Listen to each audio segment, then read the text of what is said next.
کے فرمانے کا مقصد یہ ہے کہ کچھ صاحبان منصب قیام و زکوٰۃ ہیں، کچھ صاحبان قیام صلاۃ ہیں جو نماز قائم کرتے ہیں جیسے وہ نماز قائم کرتے ہیں۔ اللہ فرماتا ہے وَارْكَعُوا مَعَ الرَّاكِعِينَ، تم بھی ان کی پیروی کرتے ہوئے ویسے ہی نماز قائم کرو۔ اللہم صلی اللہ علی محمد و آل محمد۔ تو نماز فروع دین میں سے ہے۔ فروع دین کا مطلب ہوتا ہے کہ دین کی شاخیں، کیونکہ اسلام جو ہے وہ دو چیزوں پر منحصر ہے، ایک ہے اصول اور دوسرا ہے فروع۔ اصول میں کوئی سمجھوتا نہیں ہے، کوئی معافی نہیں ہے، فروع جو ہے نا انسان کے اختیار میں دی ہوئی ہے۔ وہ فروعات دین کتنے ہیں؟ 10 ہیں، اور ان میں سے پہلی جو ہے فروعات دین میں سے، دین کی شاخوں میں سے نماز ہے۔ اور نماز کے متعلق ائمہ اطہار علیہ السلام کی احادیث میں ملتا ہے کہ نماز جو ہے دین اسلام کا ستون ہے۔ سبحان اللہ۔ ستون سمجھتے ہیں؟ یہ سامنے جو ہے برآمدہ ہے، اس میں جو ہے نا یہ پلر نصب ہے۔ یہ پلر جو ہے نا اس کا مطلب یہ ہوتا ہے کہ یہ پلر نے پوری چھت کو اپنے اوپر سمایا ہوا ہے، اپنے اوپر لیا ہوا ہے۔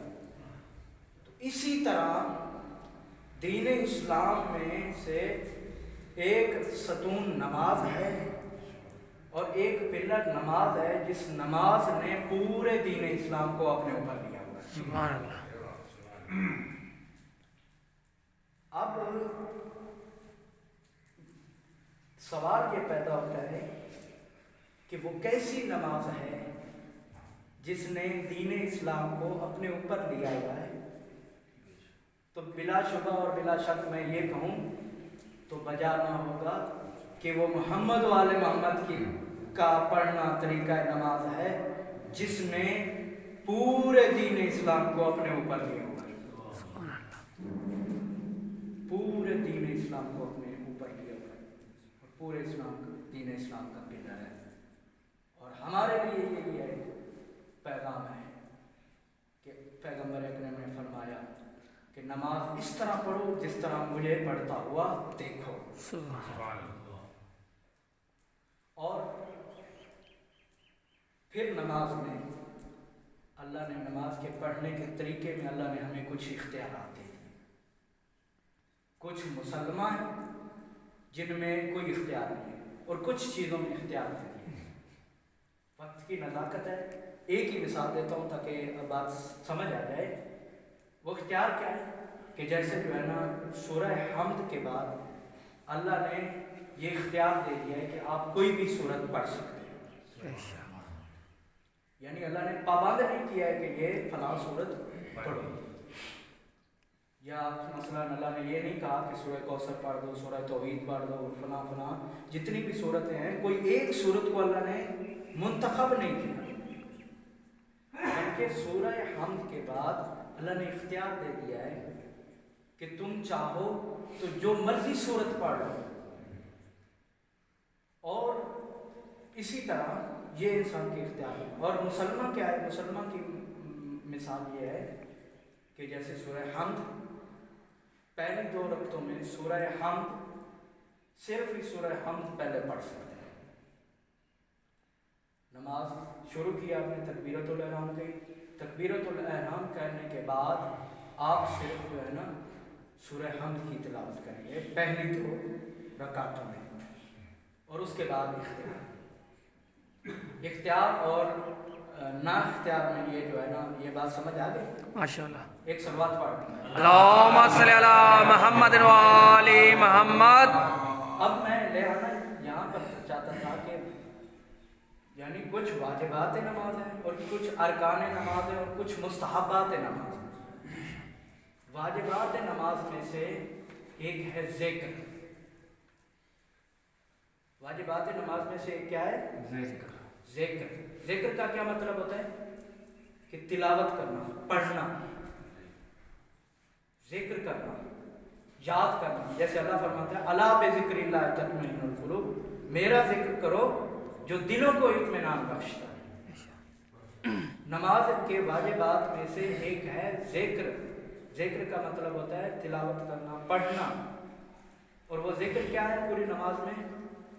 کہ آپ نے تکبیرۃ الاحرام کی، تکبیرۃ الاحرام کے بعد آپ نے سورہ الحمد پڑھی، سورہ الحمد کے بعد کوئی اور سورت پڑھی، پھر تکبیر کہی، پھر آپ رکوع میں چلے گئے، رکوع کا ذکر پڑھا سبحان ربی العظیم و بحمدہ، پھر کھڑے ہو گئے سمع اللہ لمن حمدہ، پھر سجدے میں چلے گئے، سجدے کا ذکر پڑھا سبحان ربی الاعلی و بحمدہ. تو اسی طرح آگے سلام تک یہ سارے اذکار نماز ہیں، ذکر نماز ہیں. تو بعض جگہوں پر باجماعت نماز کے لیے اخفا ہے، اور بعض جگہوں پر اظہار. بر محمد وعلی محمد صلی اللہ علیہ محمد. اب یہاں پہ لے آنا چاہتا ہے کہ اخفا اور اظہار، یعنی بعض ذکر کو ظاہر کر، توجہ میری طرف ماشاءاللہ، اور بعض ذکر کو چھپا کے پڑھنا. باجماعت نماز آپ جیسے ہی ہم نماز جمعہ ادا کریں گے، جمعہ کی 2 رکعتیں، پہلی رکعت میں جو ہے نا وہ اپنا ایک جو ہے نا ذکر پڑھنا ہے امام جماعت نے، اور ایک ذکر جو ہے وہ مقتدیوں نے پڑھنا ہے جو امام جماعت کے پیچھے نماز پڑھنا ہے.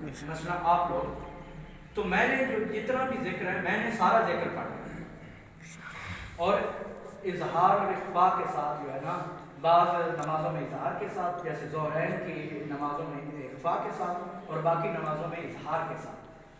تو اظہار کے ساتھ کب ہے اور اخفاء کے ساتھ کب ہے؟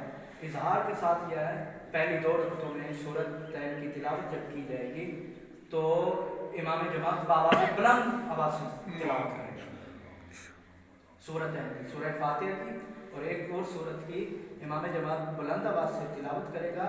اور مقتدیوں کے لیے اسے سننا واجب ہے، سننا ضروری ہے، پڑھ نہیں سکتا. میں نے کہا کافی جو ہے نا مومنین کو دیکھا ہے، یہ اتنی بنیاد بنا کے میں لے آیا ہوں تاکہ اس وجہ سے، تاکہ یہ بات جو ہے نا دوبارہ مجھے کہنے کی ضرورت نہ پڑے کہ جب امام جماعت سورتین کی تلاوت کر رہا ہو، اور چاہے اظہار کے ساتھ کر رہا ہو چاہے اخفاء کے ساتھ کر رہا ہو، آپ تلاوت نہیں کر سکتے، آپ سنیں.